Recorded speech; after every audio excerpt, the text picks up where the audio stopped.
Hello there, boys and girls. Welcome to another episode of Sorry If I Spit When I Speak. Today we want to preview the Bengals' Week 5 game against the Patriots. I am joined by Eliott Pennyworth, who won a chance to co-host the show by being our first ever caller just last episode. So, Eliott, I'm sure you can't contain your excitement, this being a childhood dream and all. What? My childhood dream? Not at all, no. My childhood dream was to play football with the greatest midfielder who ever lived. That is Sir Robert Charlton. Oh, and I do mean football, by the way, not football, or what I call rugby on absinthe. Yes, well, the Bengals have a big challenge ahead of them in the New England Patriots, who are undefeated, even though they haven't hit their offensive stride yet.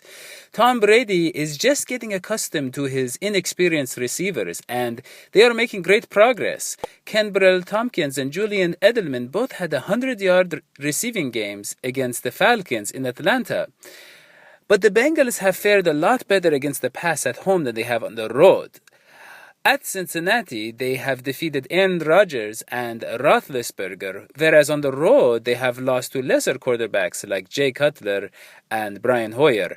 Bengals fans can only hope that this pattern of defeating Super Bowl-winning quarterbacks at home continues against Brady and the Patriots. Well, I'm certain those crafty settlers will have a few tricks up their sleeves.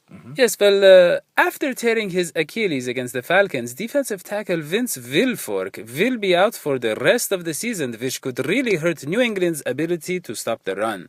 The Patriots are 9th against the run over the last 5 seasons with Wilfork on the field and last without him. Another morbidly obese American who cannot move without injuring himself will be sorely missed. Regardless, the Bengals have to pick up their offensive efficiency if they want to keep up with the Patriots. They only converted 4 out of 14 third down attempts against the Browns and had only 16 first downs. Meanwhile, the Falcons had 26 first downs against the Patriots, but still lost the game. Oh, so you call them Patriots now? Yes, how lovely. I imagine it's much like how you call Mutiny Revolution chips French fries, or a lift an elevator. Well, it's all rubbish, or garbage if you prefer. Let me tell you about the Patriots, as you like to call them.